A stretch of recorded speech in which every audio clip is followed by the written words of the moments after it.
to Mary Margaret to go ahead and introduce herself, and then I and Sarah can introduce ourselves, and we can start moving through the presentation.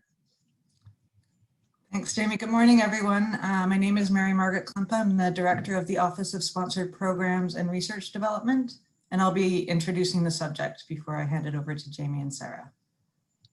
So I'm Jamie Sprague. I'm a Senior Grant and Contract Officer. I'm also the Federal and Pro team lead. I'm going to be talking today about some more of the federal perspective on this topic. Sarah?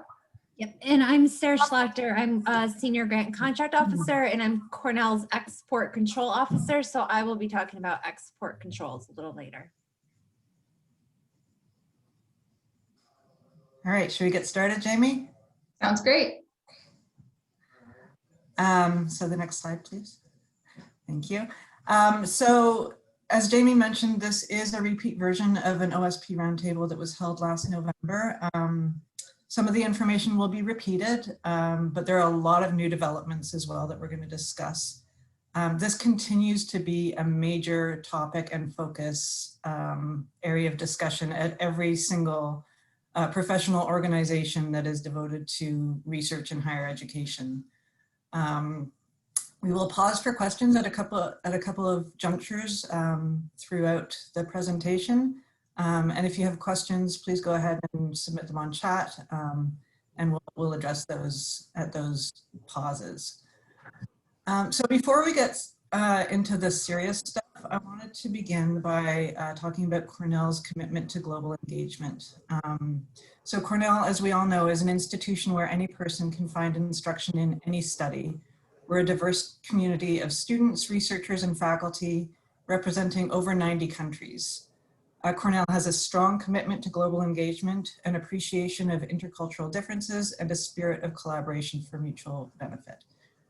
And this commitment was reaffirmed in a memo that was sent out by the VP Research and the VP of International Affairs in May of 2019. It was reaffirmed the commitment to international partnerships, and also that memo summarized some best practices and resources that are available at Cornell to support researchers. And you can find that memo on the Research Services website. And as I said, we did have the roundtable last November, and you can find that presentation, as Jamie mentioned, on our website as well. And it's definitely worth taking a look at, but we will repeat much of the information. Next slide, please. So over the past couple of years, several federal agencies have expressed growing concern about what they consider undue foreign influence over the integrity of federally funded research. This includes the diversion of intellectual property, violations of peer review, confidentiality, but especially there's been a failure of federally funded researchers to disclose all sources of research support and research collaborations. So China has really been the main focus of the federal government, and there's been a particular focus on foreign government talent recruitment programs. But I would like to note that the focus is really on the Chinese government and not on individual citizens. And this is really, really important to remember. The focus is on the strategies of the PRC to become an economic superpower. And one of the ways that they do this is by exploiting the US system of openness and transparency. And there's been a lot of accusations of theft of US funded IP to benefit the Chinese economy. So yeah, the failure to disclose is the major focus, and you're going to be hearing a lot about this during the roundtable. So what failures? So financial conflicts of interest. If these are not disclosed to the institution, they may not be managed properly, and they may impact the integrity and outcomes of research. Conflicts of commitment. So these are conflicts where a researcher might have conflicting obligations between multiple employers, such as conflicts of time or effort, or conflicting obligations about sharing information or withholding information. There's a failure to disclose external employment arrangements, and we've seen this a lot where researchers don't disclose things like visiting appointments at other research institutions. These aren't disclosed in the Biosketch. And so the federal government is unable to assess things like conflict of commitment and conflict of interest. And this is another big one, financial support that overlaps with US funding. So this isn't just, and you'll hear a lot about this isn't just financial support that is held by the institution where the researcher is employed. It could be held at another institution where the researcher, for example, has a visiting appointment. And if this is not disclosed, then the federal agency doesn't have the ability to assess overlap.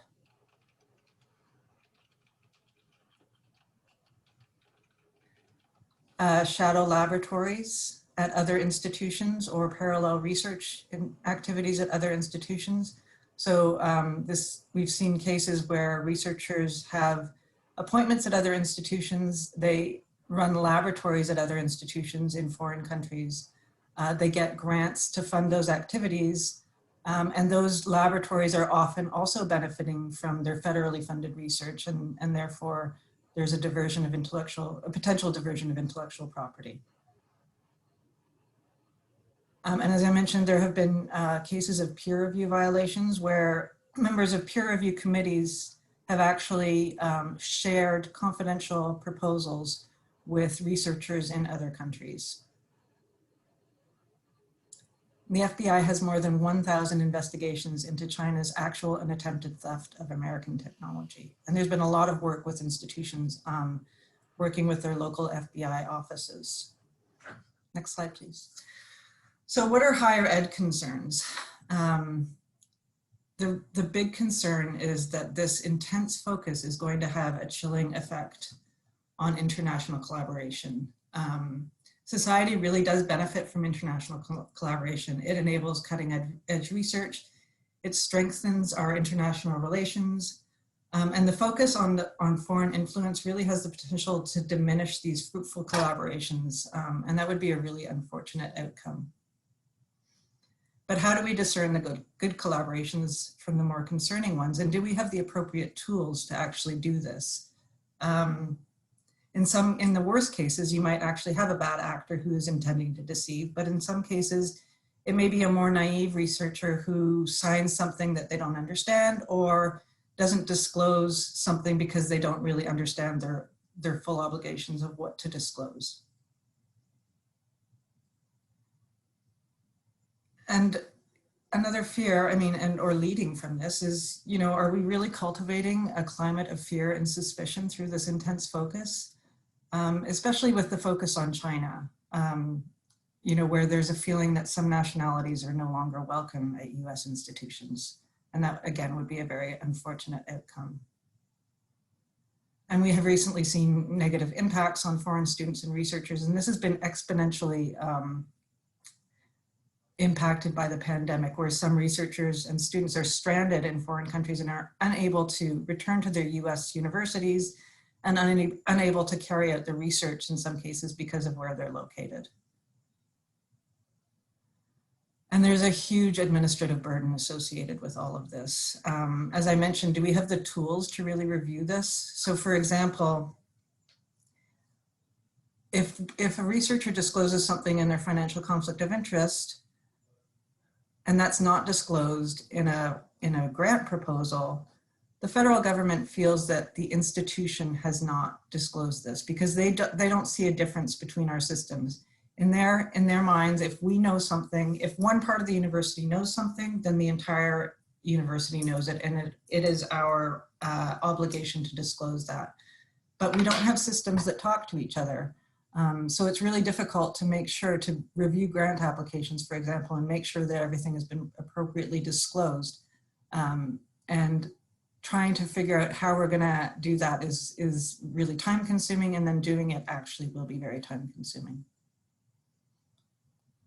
And there's a lack of clarity in the regulations that are being put forward by the federal agencies, and there's a lack of harmonization across agencies. And there's really a lack of clarity at the agencies themselves because there's been so much focus and concern about this. We see instances where agencies are actually misinterpreting their own policies and imposing obligations on us that are not really required by their own policies things like restrictions on foreign nationals participating in research. So that's been a huge concern, and that is increasing over time. We've seen several cases of that in the past just couple of weeks, for example. And the guidance is continually evolving, so it's really difficult to keep on top of this. OSP spends an inordinate amount of time just, sifting through all of the new regulations, all of the discussion about this, and it continues to change. And if we could just put this in perspective for a minute, although there have been over 1,000 active cases by the FBI, if we just look at NIH, for example, so the incidents that we've seen at NIH involve 87 institutions with confirmed violations of NIH rules by over 150 scientists. That said, NIH funds scientists across the country and the world, and each year, NIH awards more than 60,000 research and training grants, and these support approximately 300,000 researchers. So really, there is definitely a problem, but the majority of researchers are trying to do the right thing and want to do the right thing, and it's just a small fraction that are what we would call bad actors. And I will now hand it over to Jamie. Great, thank you, Mary. So I want to take some time and dive in a little bit deeper into what we're seeing from the federal agencies. As Mary Margaret pointed out, this is a little bit of an ever-evolving, ever-changing situation. And some of what I'm going to present is very similar or identical to that which we presented to you last November. But the duplication is only because the comments are still relevant. But there will also be some updates as we move through these slides. All right, so this all kind of started in August 2018. There was a letter from the NIH director, Dr. Francis Collins, pointing out some concerns that they were having regarding some, I would say, maybe bad actors that they wanted to alert the community about. And this really focused on three things. Some researchers were failing to disclose all of their contributions to their research within their proposals. There was diversion of intellectual property to other entities, and this included things that were like pre-publication data, which can have impacts on the ability to file a patent. And then there were some peer reviewers who were failing to keep information from the process confidential. So this is where we really started this kind of conversation. The next big thing that happened is in early 2019 through currently, we're getting what we're calling Lauer letters. And Dr. Lauer is the head of the NIH Office of Extramural Research. And what these letters are they go to institutions where NIH has concerns about some of the actions that we talked about in the section above, right? Diversion of IP, not disclosing everything in your proposal, and not keeping peer review information confidential. They also spoke to this idea of concern with what's called a foreign talent program, which we'll talk about in more detail in a couple slides, undisclosed affiliations with foreign institutions, substantial and related foreign grants that were not being disclosed, the existence of what's called a shadow lab, the idea that somebody has a laboratory here in the US that's federally funded and has a laboratory in another country that is funded by another country and is effectively doing the same work. And also foreign patents and startups that were not disclosed. Emphasis here is on disclosure and the lack of it within these Lauer letters. To the best of our knowledge, I believe there's been a lot of these letters. I think we're maybe almost up to 100. It's hard to sort of put your finger on the number of letters that have actually been sent out because institutions largely are not forthcoming about their receipt of such a letter, but we are aware that a number across the nation have received them.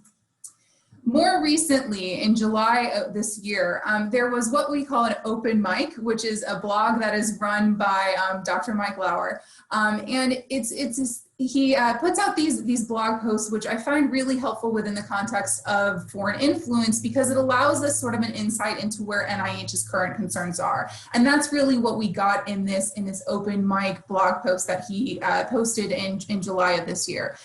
Really focused on providing NIH's perspective on a presentation that was made by Dr. Kevin Drogemeyer, which you may hear his name if you're sort of clued into the foreign influence conversations that are happening at the national level.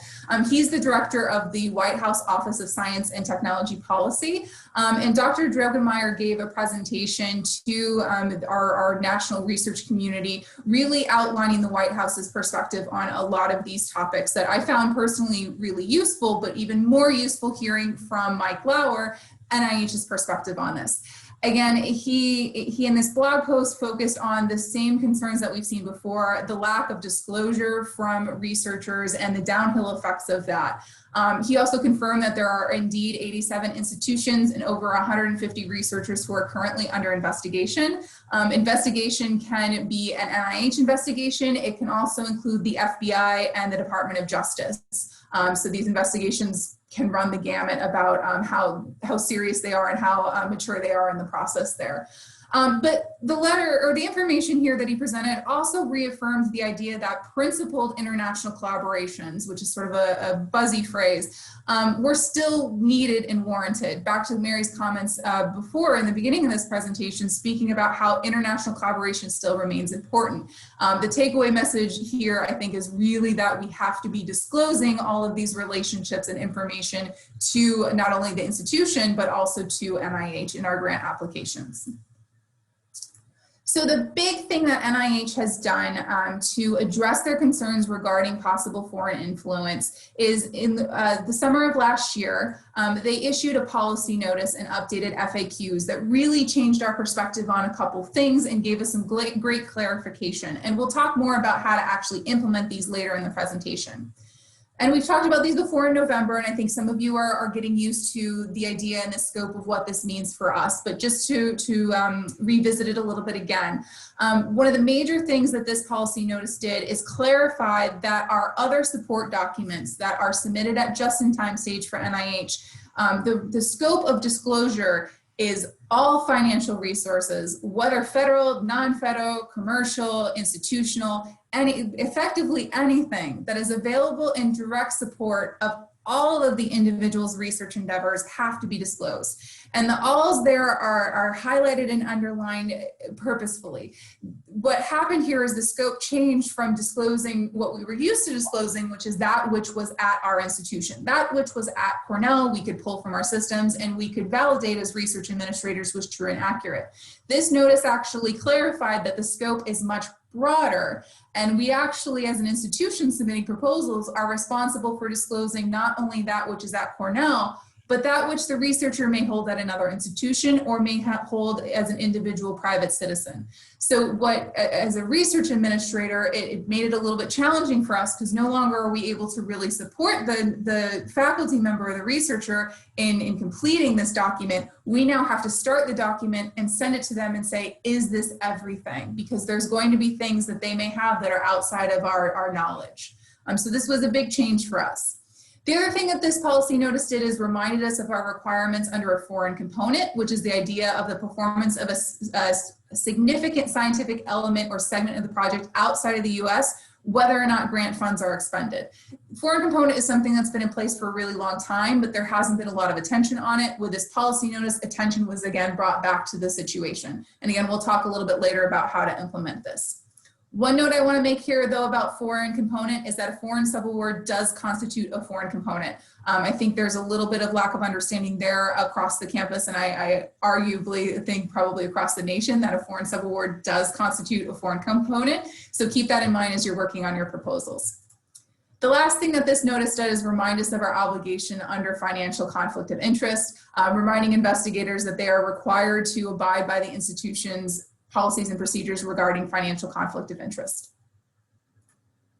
All right, so moving on from NIH into the Department of Energy, or DOE. So DOE has a little bit of a different perspective on this, and it makes sense. So DOE issued this order 486.1.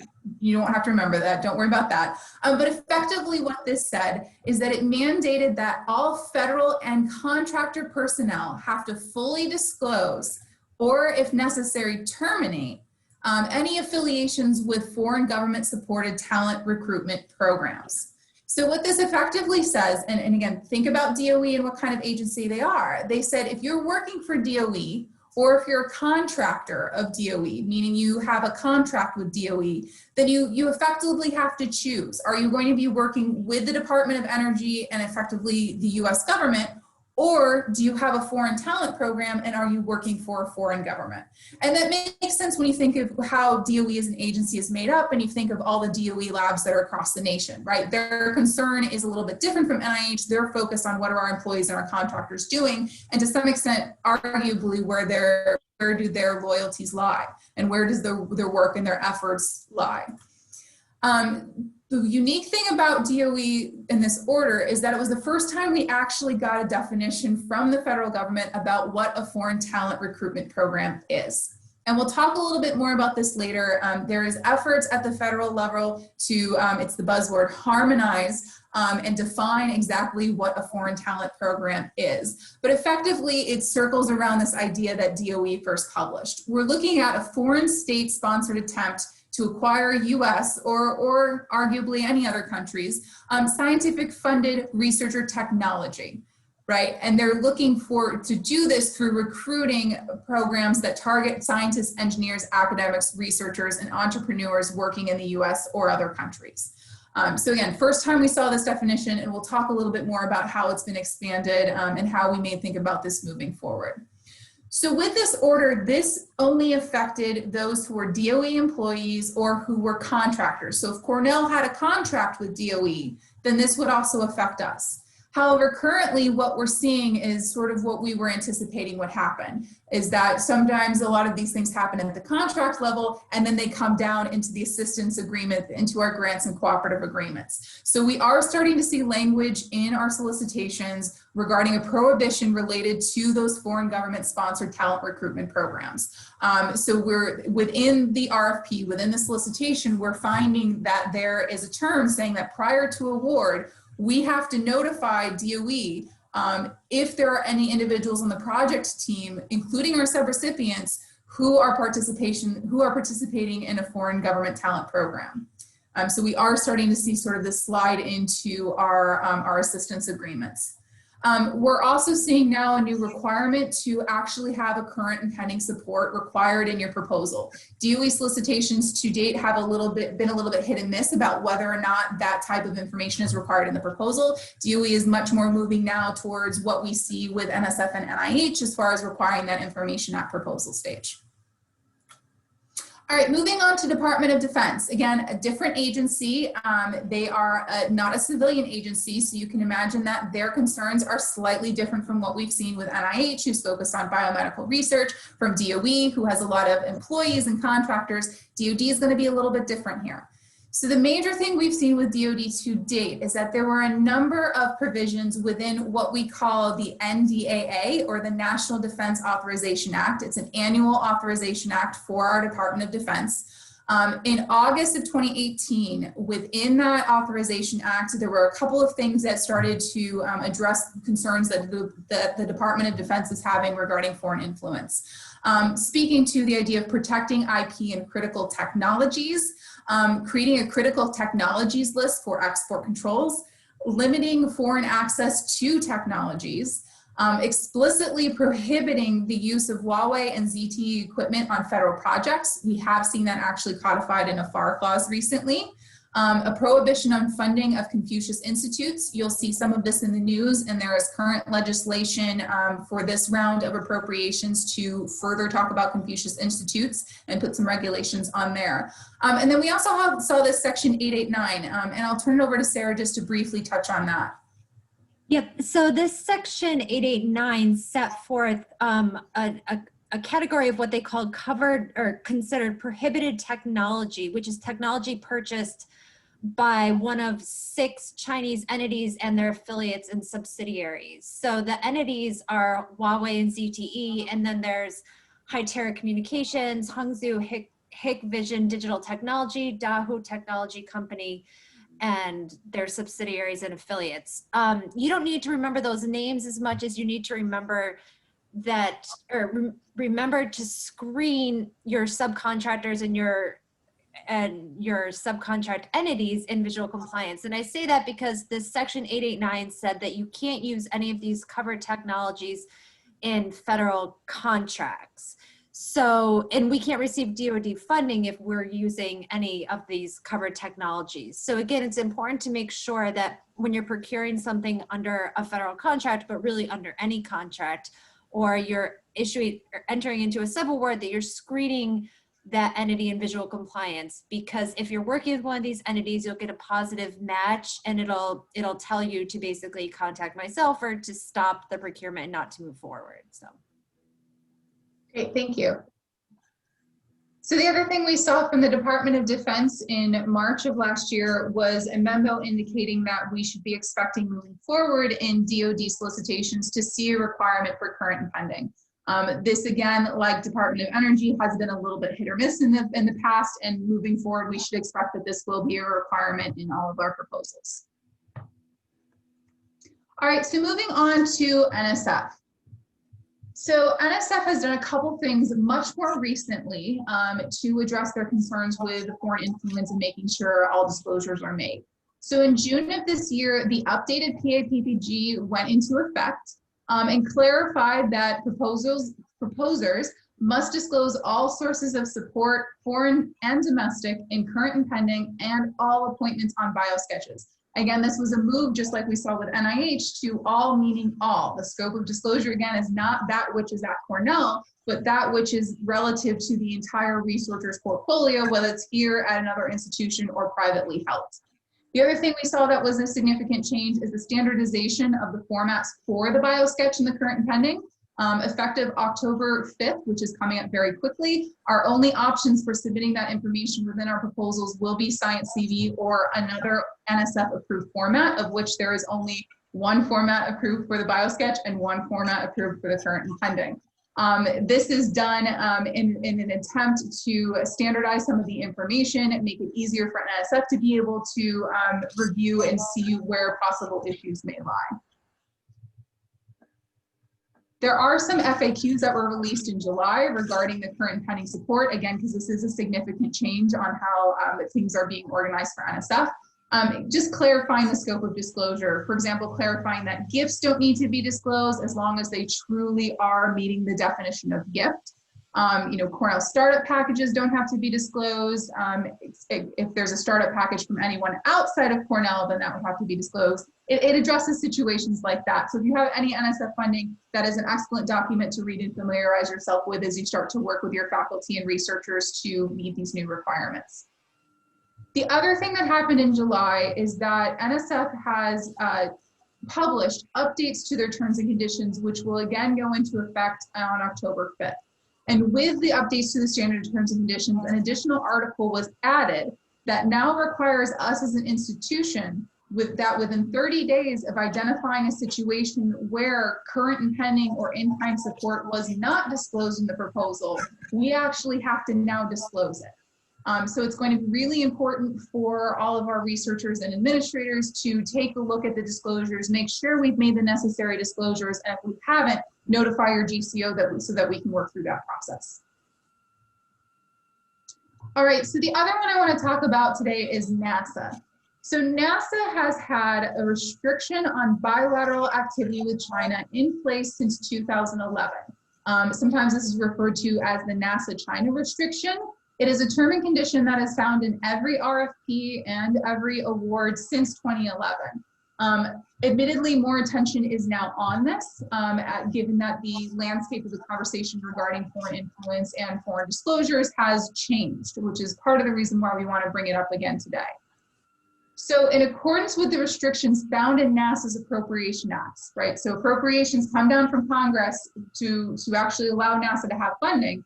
With those are strings attached, and this is one of those strings. So in accordance with the Appropriation Act, NASA is prohibited from funding any work that involves bilateral participation, collaboration, or coordination with any China or Chinese-owned company or entity, whether funded or performed under a no exchange funds arrangement, basically funded or unfunded. In this context, China or a Chinese-owned company is going to mean the People's Republic of China. It's going to be any company owned by PRC or any company incorporated under the laws of PRC, and this will include Chinese universities. This provision does not does not create or doesn't disallow commercial or arrangements, right? So we can commercially purchase commercial items from a Chinese entity under a NASA award, but there is still a broad scope here that we're looking at. We have some clarification as to the intent and scope of this regulation within FAQs for the ROSES solicitation. It clarifies within that this does not restrict Chinese nationals from working on a NASA project, right? We're looking at a restriction on a relationship, not a restriction on citizenship. It also clarifies that an individual affiliated with an institution of the Chinese state, which again includes universities, will be subject to this restriction. So what does this all mean? It means that we have a lot more guidance coming out soon. I think the NASA situation is a good example of where there is a lot of change that's happening rather quickly. And so we're working through sorting through that and providing some actionable guidance to campus. All right. Mary, did you want to speak to Department of Education? Sure. So some of you may have heard the Department of Education has a law. It's called Section 117 of the Higher Education Act. And this requires federally funded institutions to report on twice per year their foreign gifts and contracts that exceed, I believe it's 200,000 is the threshold, or 250. Can't quite remember. And this isn't just, so if we have a grant in OSP or a contract in OSP for 100,000, but there's also a gift from that same sponsor that's being managed by Alumni Affairs and Development, it's aggregated. So we have to report basically anything because we don't know whether we've received other gifts or contracts from that specific foreign sponsor in other parts of the university. So there's been a lot of unclarity about this requirement, and the Department of Education, beginning back in June of 2019, decided to put some focus on this, specifically, I think, because of the focus on foreign influence. And so there have been several notices of investigations and record requests to multiple universities. Basically, the Department of Education is saying that, your university has failed to adequately disclose all foreign gifts and contracts. And then they ask for, basically a correction of the records, and they require a report of all foreign gifts and contracts from a certain date forward. So basically re-reporting what we've already reported, because we may have failed to disclose some gifts and contracts. So there have been several investigations and record requests. You can see the institutions. Cornell itself received one of these notices of investigation, and we've had to comply. And when I talk about when I spoke about administrative burden earlier, this is really an exemplary case of administrative burden, because the multiple facets of the university that have to work on this, the nature of what we have to report, and how we have to figure out whether something is actually a foreign organization or not, it's very difficult. It's very time consuming. The Department of Education estimated that it was about 10 hours of work. I can't even begin to estimate how much work it is. It's huge. And now they have a new reporting system that is very burdensome, and that requires a lot of time. So, and then these are all also reported on the Department of Education website. So this is all publicly disclosed. And it's really, we'll see what happens with this, but one thing that we could imagine happening is federal agencies looking at what's been disclosed on the public website, and then, making sure that those disclosures have also been made in grant applications. So it's just another reminder that how important it is to disclose anything in your grant, in your proposals, and your progress reports. And then there have been some proposed rule changes, which would become even more burdensome. So they're proposing to lower the threshold of reporting to, I believe, $50,000 per sponsor, and also a requirement to upload true copies of contracts. So again, what is already an extremely burdensome activity will become even more so if these proposed rules go through. Great, thank you. So I want to take a moment and just touch on why do these developments actually matter. I think we've sort of started that conversation already, but expanding on it a little bit further. I mean, I think it's clear that the federal government is increasingly concerned with ensuring that taxpayer-funded research benefits the American people, and really conversely, right, that they're not used by foreign countries to improve foreign countries' economic and national security relative to the US. And so as a result of these concerns, we have had situations that have been made public of dismissals and federal indictments. So I'm going to talk through a couple of just case studies really quickly. So the first one that was made public back, I think, early last year was like a case at MD Anderson in Texas, where 3 researchers were dismissed from their appointments in April 2019.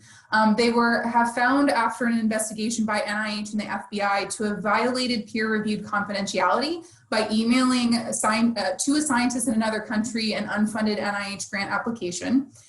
They were found to have had financial ties to foreign firms that were not disclosed in their financial conflict of interest reports. And they hadn't disclosed all of their sources of support for their research in their other support documents to an NIH. So they were dismissed from their posts. To date, no federal charges have been made, but there are other cases where federal charges have actually occurred. One of which is at the University of Kansas. In this case, there was a researcher who was indicted on 1 count of wire fraud and 4 counts of federal program fraud in August of last year. In this case, the researcher was accused of hiding the fact that he was working full-time for a Chinese university while also doing research at the University of Kansas for the US government under federally funded research grants. So there was concern here that not only had they just not disclosed that to their institution, they also hadn't disclosed that to their federal sponsors. A more recent case that gained a lot of media attention earlier this year is at Harvard. There was a department chair that was arrested and indicted on 2 counts of making false statements in June of 2020. In this case, the department chair was a strategic scientist of a Chinese university and was a participant in China's 1,000 Talents program, which is a foreign talent program. In that case, they were actually, again, the FBI was involved, as was NIH and the Department of Defense, given that those 2 federal agencies were funding his research. That has a lot of media attention on that high profile case, and one that was, again, problematic because of a lack of disclosure and arguably attempts to hide these relationships, not only from Harvard, but also from the sponsors and the FBI. There was also a case earlier this summer, actually just last month, at Texas A&M. In that case, there was a professor arrested and charged with conspiracy, making false statements, and wire fraud. This is an actual criminal complaint where they're accused of willfully taking steps to obscure affiliations and collaboration with a Chinese university and at least 1 Chinese-owned company for several years. And this came out of concerns with NASA funding. Again, we were talking about that restriction with a collaboration with China under NASA funding, again, involving the FBI and I believe the Department of Justice in this case. So serious implications can occur here. All right, let's see. Mary, did you want to speak to this or would you like me to? Oh, you can go ahead, Jamie. Okay.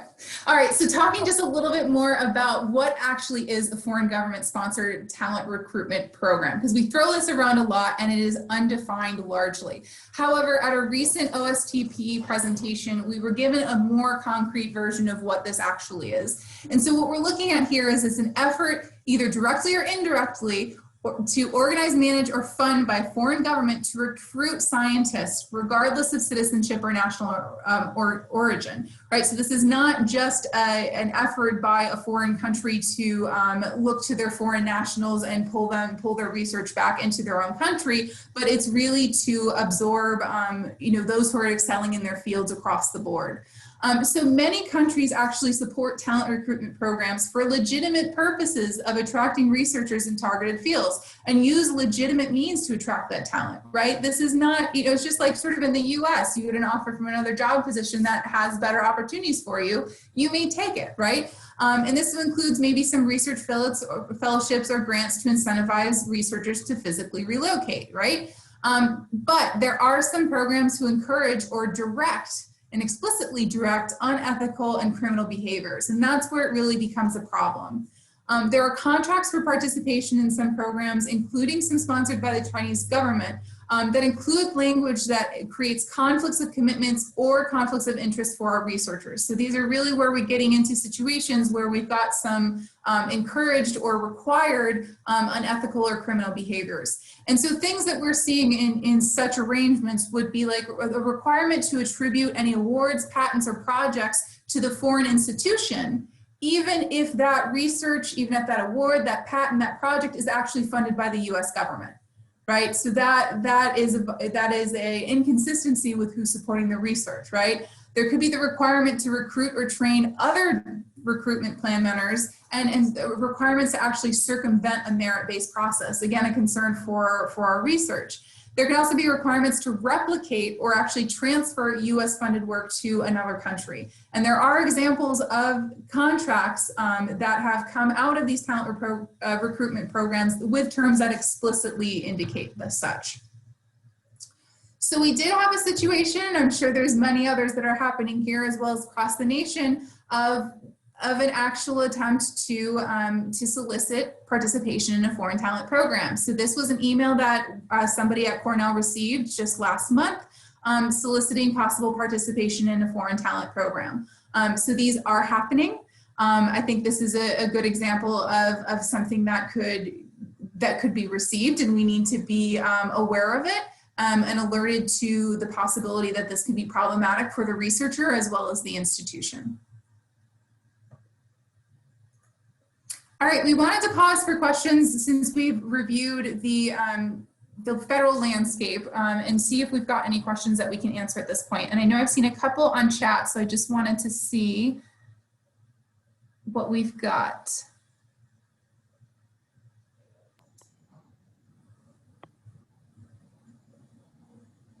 Okay, so a couple of these, Ellen, I appreciate your questions. I think I'm going to table a couple of these for our next section, just because we dive a little bit more into the nitty gritty. So I think I'm going to loop back to you in a second once we get through a little bit more of the rubber to the road section of this presentation. But keep the questions coming if you have any more. There is one comment here that I think we can address. Is there a comment period allotted for new proposed rules? So, I mean, as in all research administration questions, the answer is it depends. Some of these rules have already been vetted and have already been implemented. Depending on what type of rule that we're talking about, it may be available for public comment or it may not.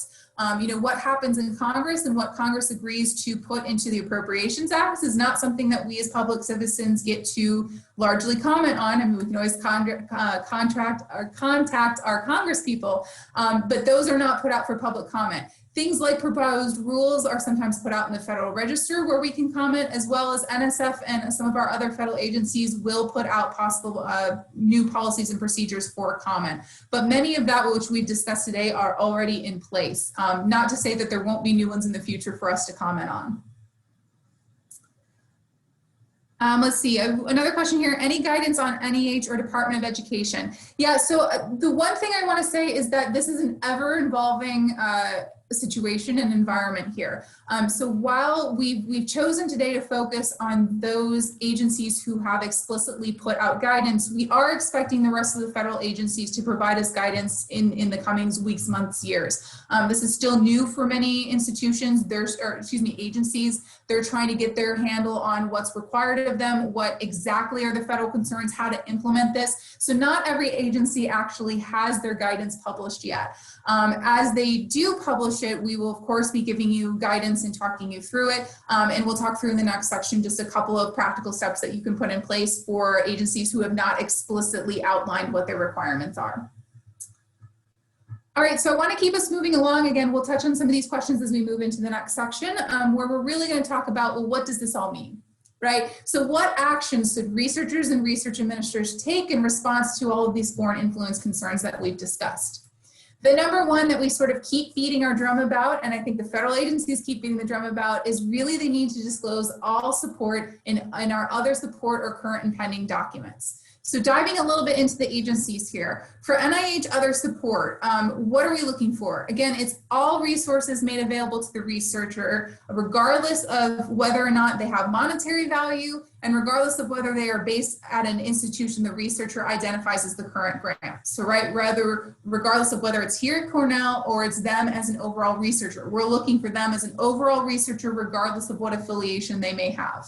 So this is going to include in-kind things like laboratory space, equipment, supplies, employees. The scope is not just that which is financial compensation or support that's coming to a researcher. We're also talking about in-kind support.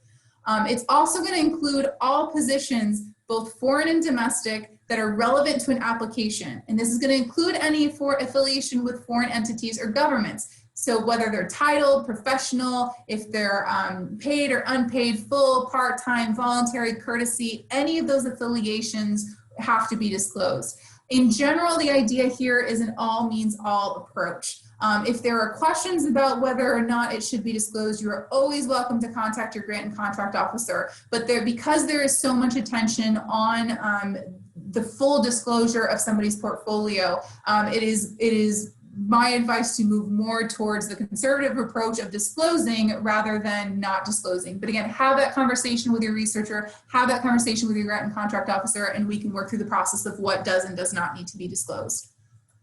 So who? It's all senior and key personnel. It's not going to be required of those who are designated in the proposal as other significant contributors. And when is this happening? It's got to be at just-in-time stage, which is where we're used to providing the other support document. There's also the requirement to provide updates at award stage if necessary, and within the annual RPPRs as disclosures change.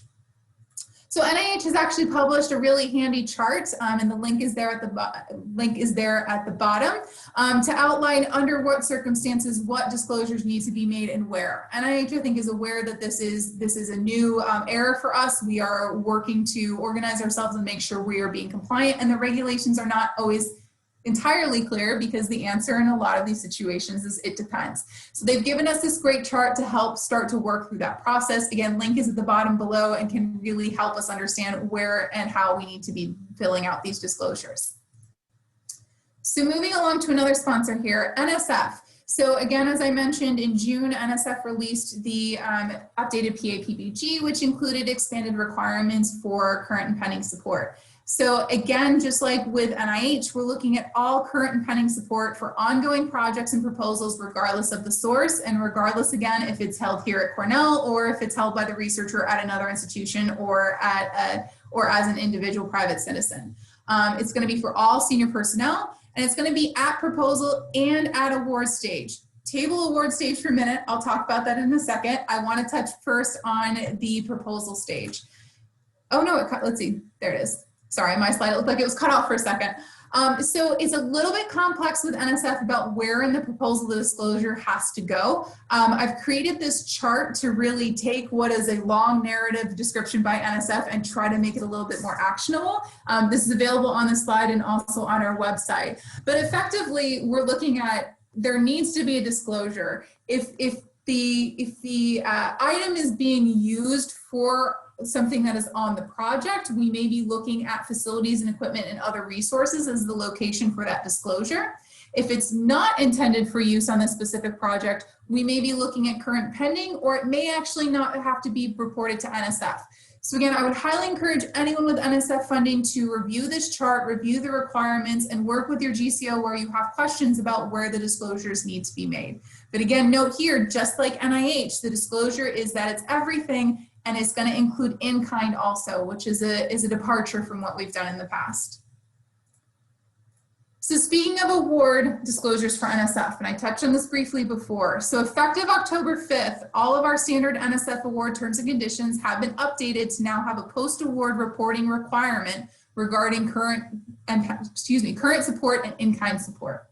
So in this case, what this means is that if Cornell, and Cornell is anybody at Cornell, right? So if Cornell discovers that a PI or a co-PI on an active NSF award failed to disclose current support or in-kind contributions within their proposal, OSP is actually going to have to submit a notice to NSF informing them of this undisclosed support within 30 days of identification of this oversight by Cornell.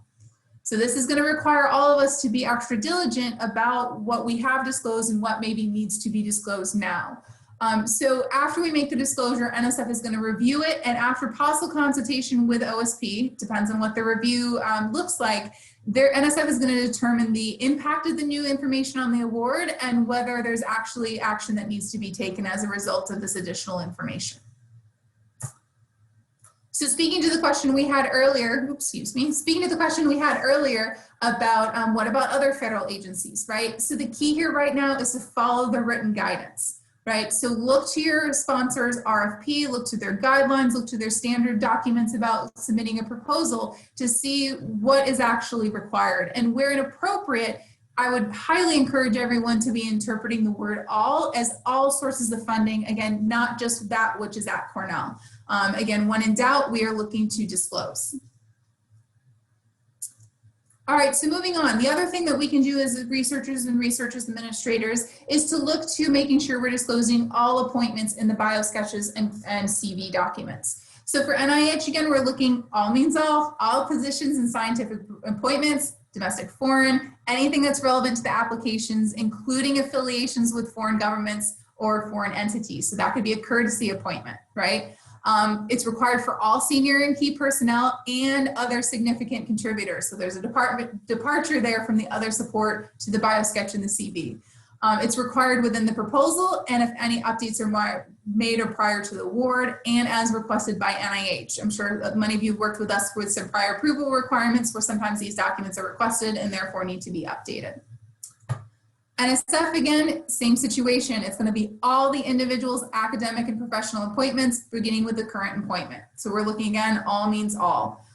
This is for each individual identified as senior personnel within the proposal, and this is something that has to be disclosed within the proposal.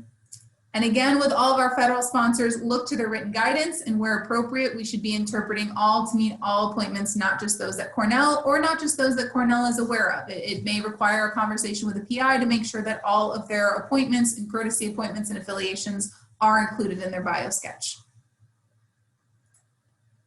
All right, the other thing is disclosing all foreign activities. So with, excuse me, funny.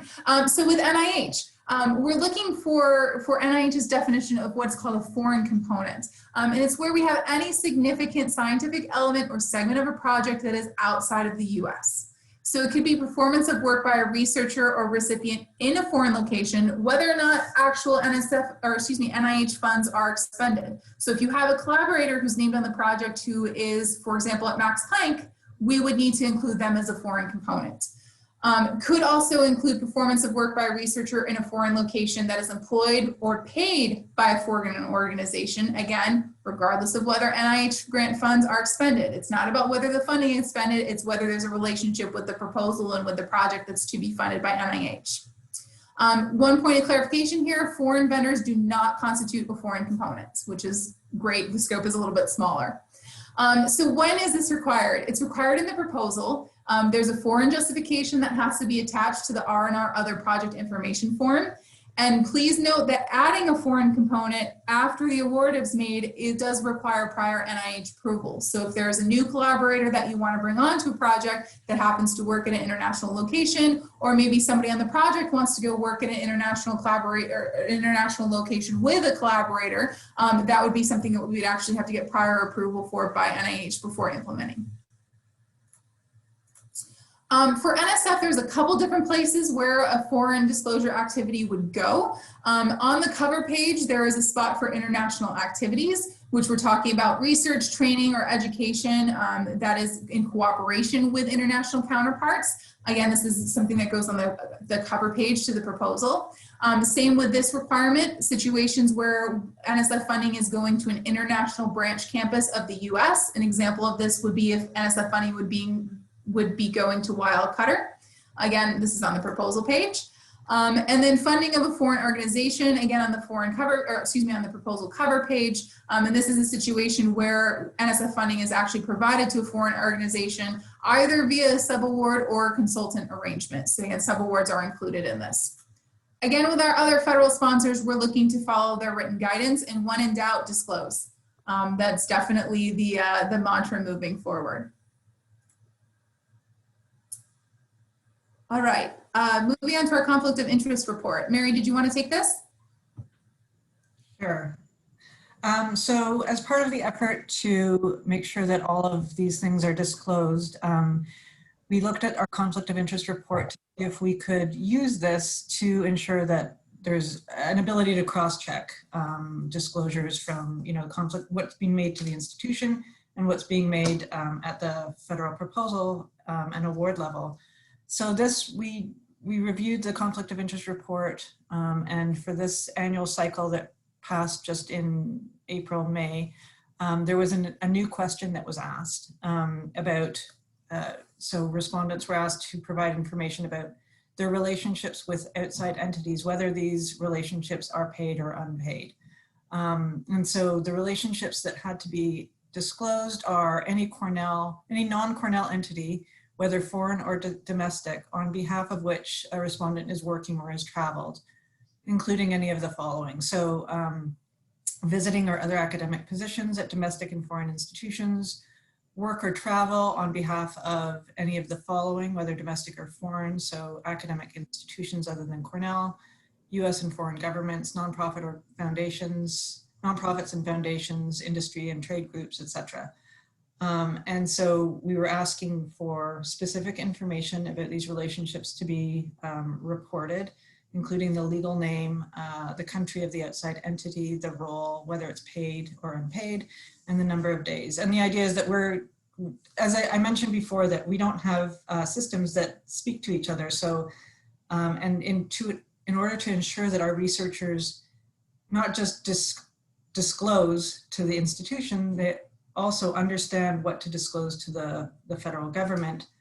We felt that it was important to be able to report on these so that we could, sort of cross-check and make sure that these relationships had been reported. I think, and the next slide, Jamie, please. So this is what the question actually looks like. And, here's an example of an entity legal name, the country, the role, whether it's paid or unpaid, and the number of days. And so this generates a report on, these different relationships.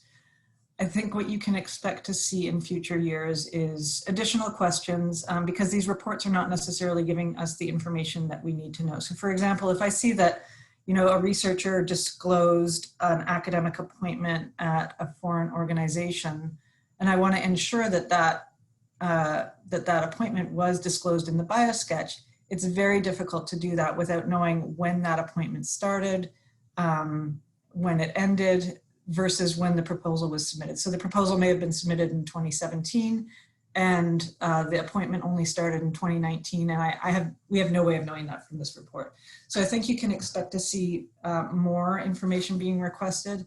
And the other thing that this doesn't help with is foreign grants held at external institutions. So there may be questions in the future about foreign talent programs, about grants held at foreign institutions, etc. And that's something that we'll be working on in the near future. Great, thank you. So we wanted to pause here for questions before we move on to an export control perspective on this matter. And there's a couple great questions in chat. I don't think we're gonna have time to field them all, but there are two that I just wanted to touch base on real fast.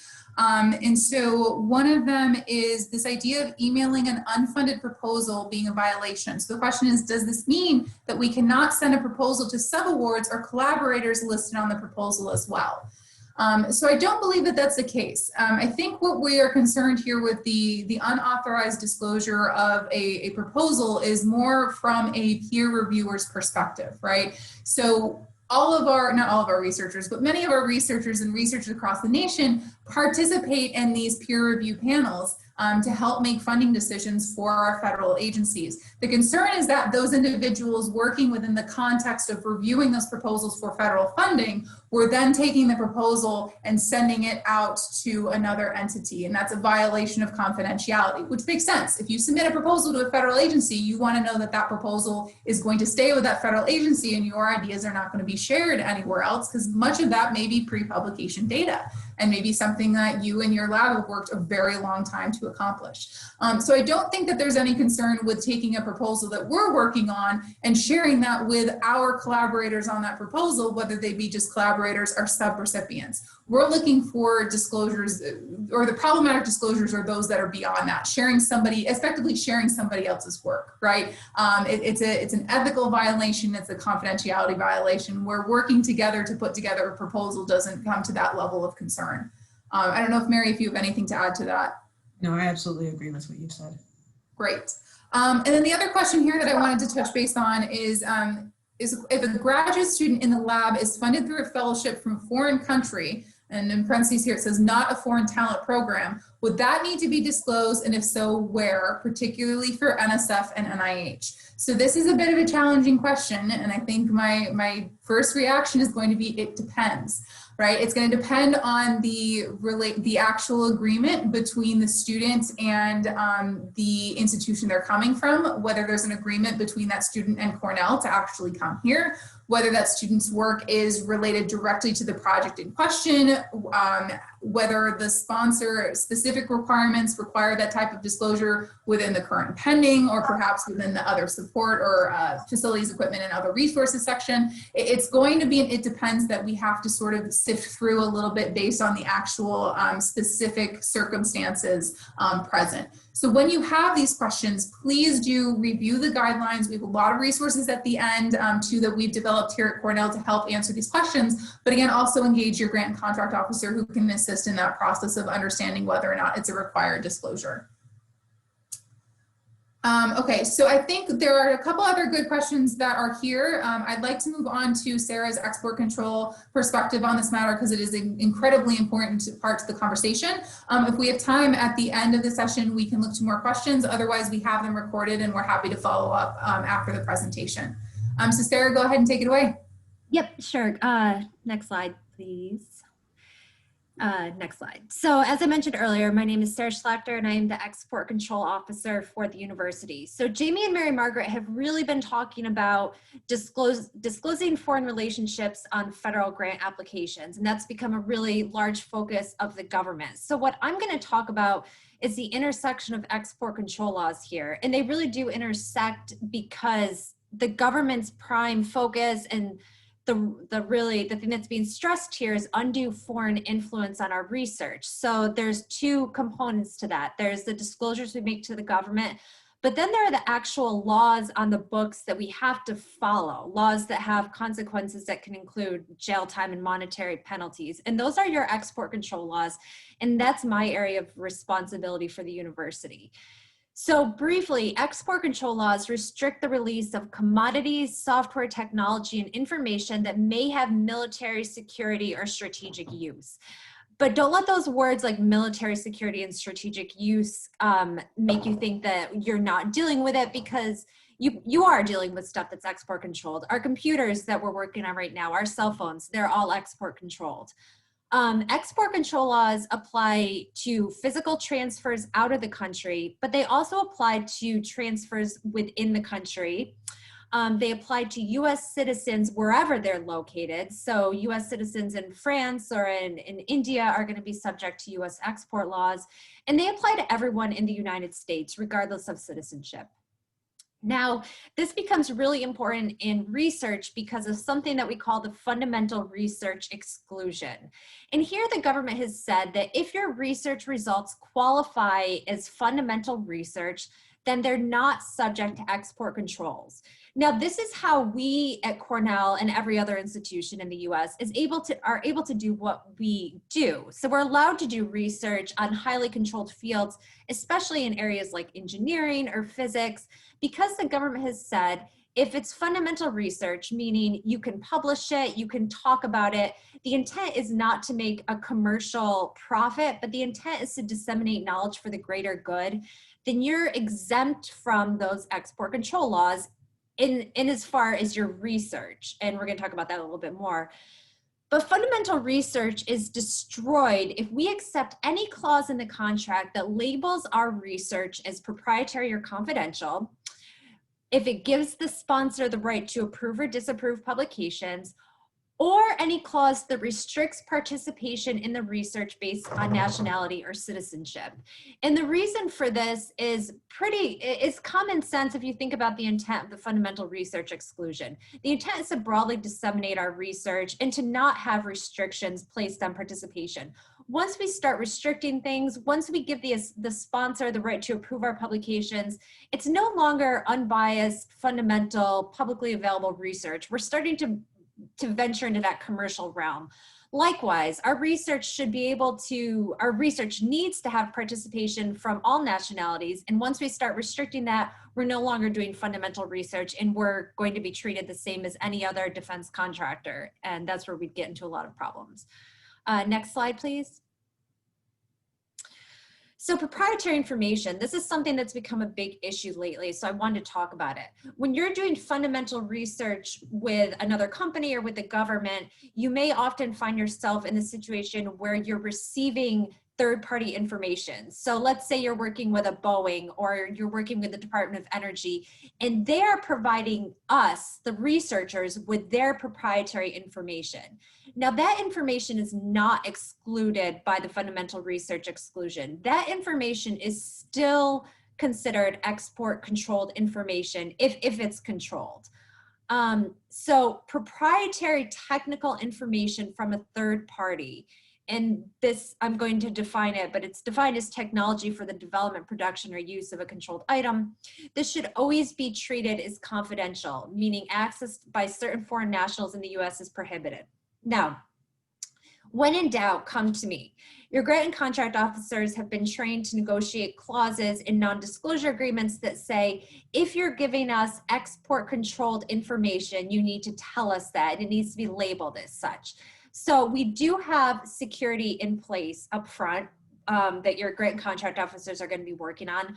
Likewise, a prudent measure for the third party would be to mark their information as controlled. So if you ever see information that has a stamp on it that says export controlled, that should raise a red flag and you should definitely come talk to me. So we do have protections in place, but in the worst case scenario, we have a third party who doesn't adhere to the terms of the agreement and just throws over some proprietary information to you that is technical information. I think in that case, it is definitely prudent to come talk to me so we can make sure you're not handling something that is controlled.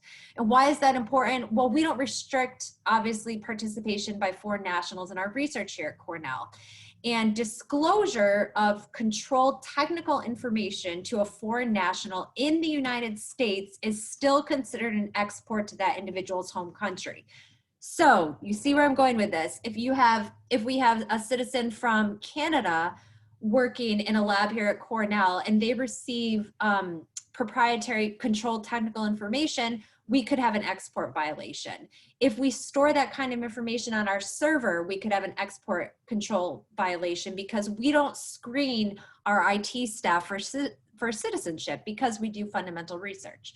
So again, if you have this kind of technical information, come to me and we'll put a plan in place to make sure that it's adequately protected.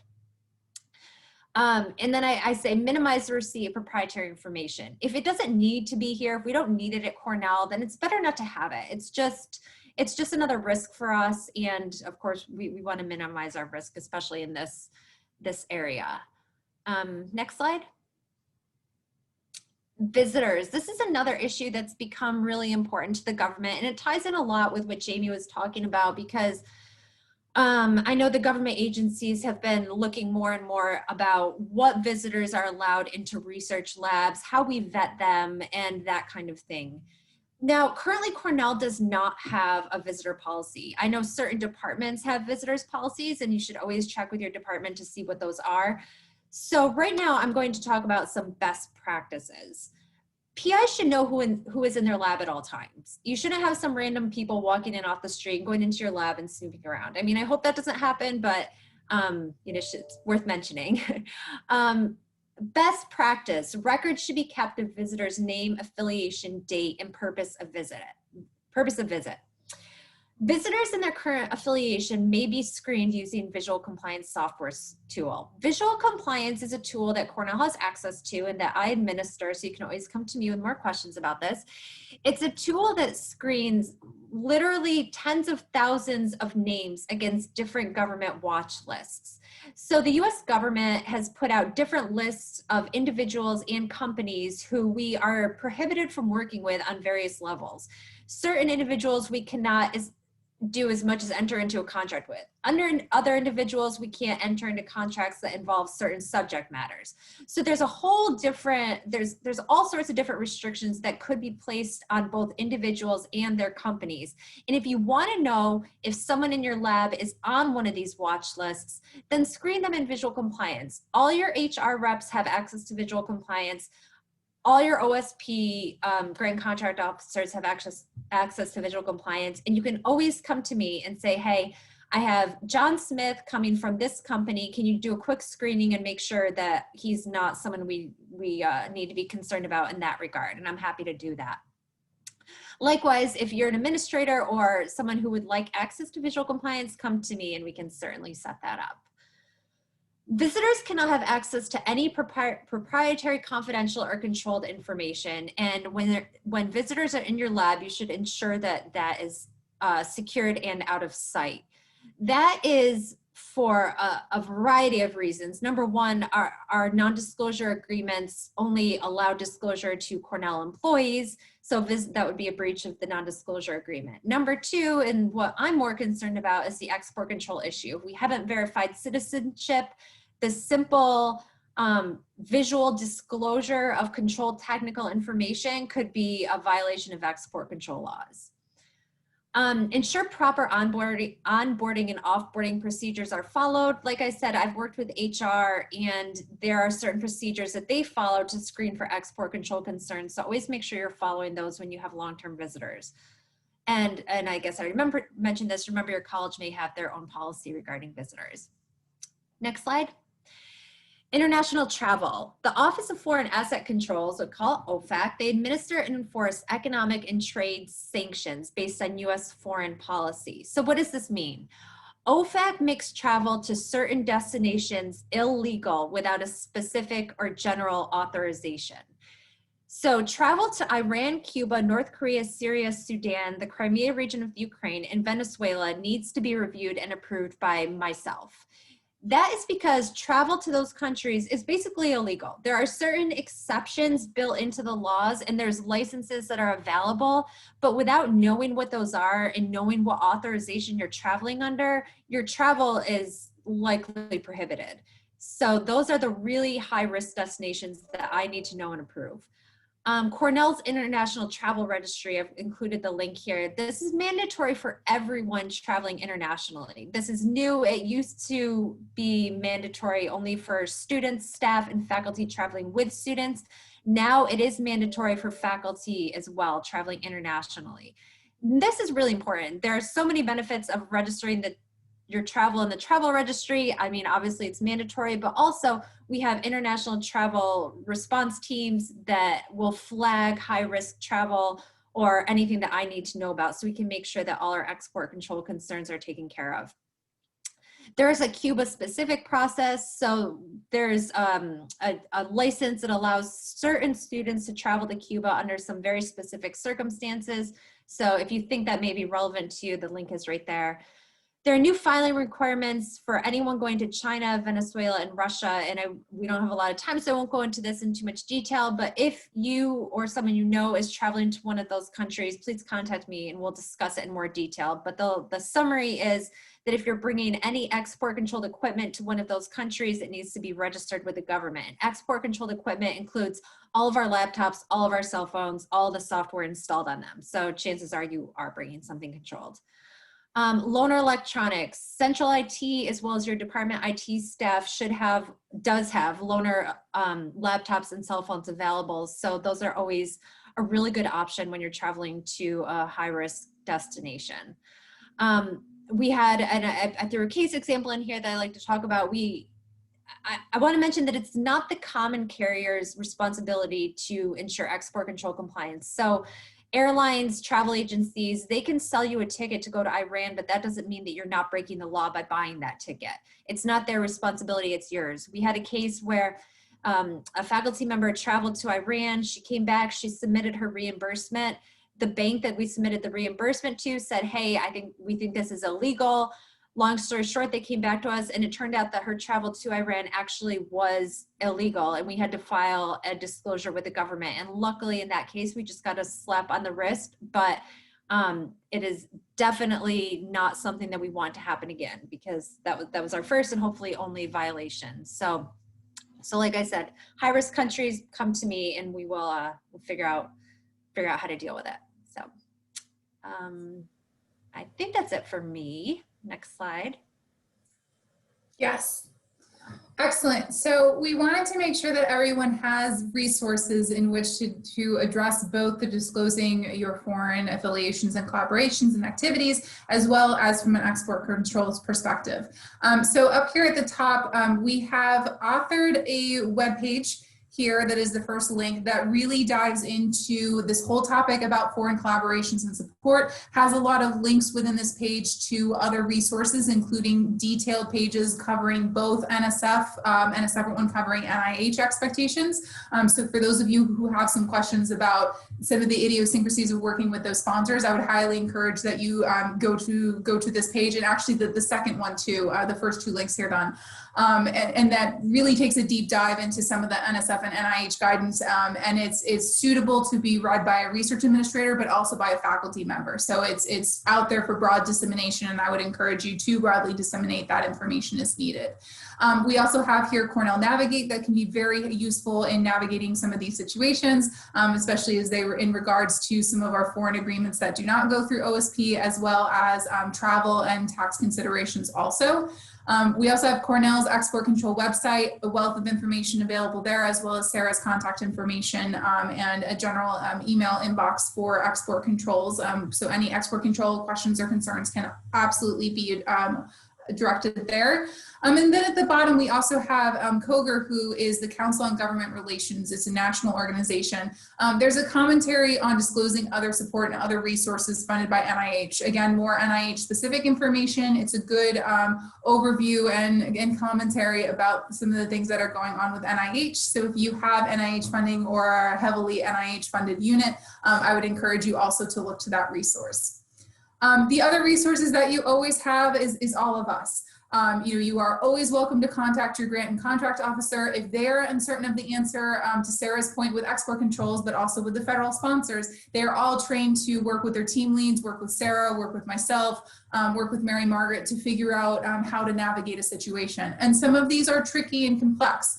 In some situations, we may need to get counsel involved. We recognize that a lot of this is an it depends situation, and will in some cases warrant a conversation with different people. And so when you're stuck and you're not certain where to turn or where to go, please reach out to your grant and contract officer. We can start that conversation and help you navigate from there. I've got my information here as well as Sarah's. You're always welcome to work with us directly also. She and I are both sort of tag teaming the issues as they come up because, as you can see, they are heavily intertwined. And so largely if she's approached with a question, it has anything to do with federal, she's pulling me in, and vice versa. It's definitely a team effort, but know that we are here as a team to support you through this.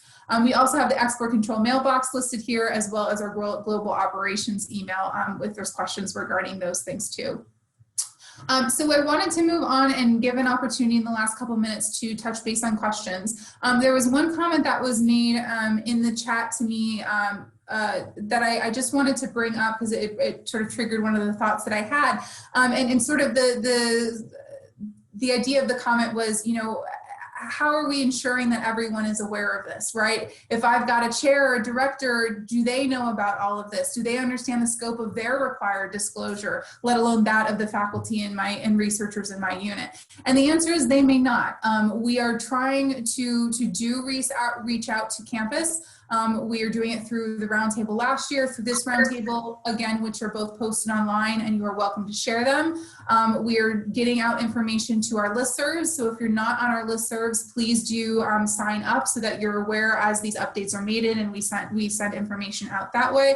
And then the other thing that I'll offer is that Sarah and I have been doing a bit of a roadshow and are more than happy to, well, what used to be come to, but now come to a Zoom meeting for any group that you would like us to speak to. We've done presentations anywhere as short as 15 minutes to, we did an intense training for one group that was 3 hours. So we are more than happy to talk about this topic from either the federal perspective or from the export control perspective, or both, in whatever fashion makes sense for the group that you're trying to reach. So if that's something that you would like to arrange, please reach out to us. We are happy to take that roadshow to your group and talk through some of these issues. We're also happy to meet with you or researchers one-on-one to talk through certain situations. We're definitely here to support. But I do think there's a responsibility on every single one of us to do our part in getting this information out to our researchers and ensuring that they are aware of these new requirements and of the concerns, so that they know when to talk to us as research administrators to help them through this. So please feel free to disseminate this. Please feel free to engage us, and know that we're here to support you with it. Are there any other questions that we can answer in this last couple of minutes here? Feel free to put them in chat, and I will look through and see if there's others that we can answer in the last few minutes. Oh, here's one. And Mary Margaret, I might flag you to help me answer this one. Do research administrators have access to our PI's financial conflict of interest reports to cross-reference? No. So those reports are sent out to department chairs. So department chairs do have access to them. They are considered highly confidential. OSP doesn't even have access to them, actually.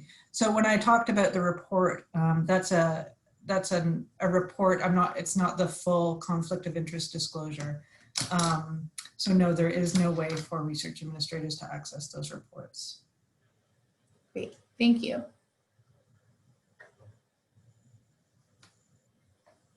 Okay, are there any other questions?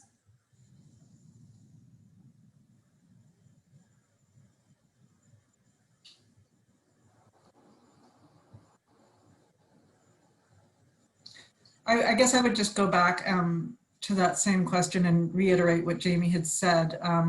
So although you can't cross-reference what's provided in a report to COI, the focus really needs to be on educating the researchers as to what they need to disclose, because in many, many cases, it's not a failure to disclose through malice. It's a failure to disclose because researchers often don't understand what they are required to disclose. So the focus for you as research administrators is really to work with your researchers, make sure they understand the requirements for disclosure, and help them to make those. Yeah, absolutely.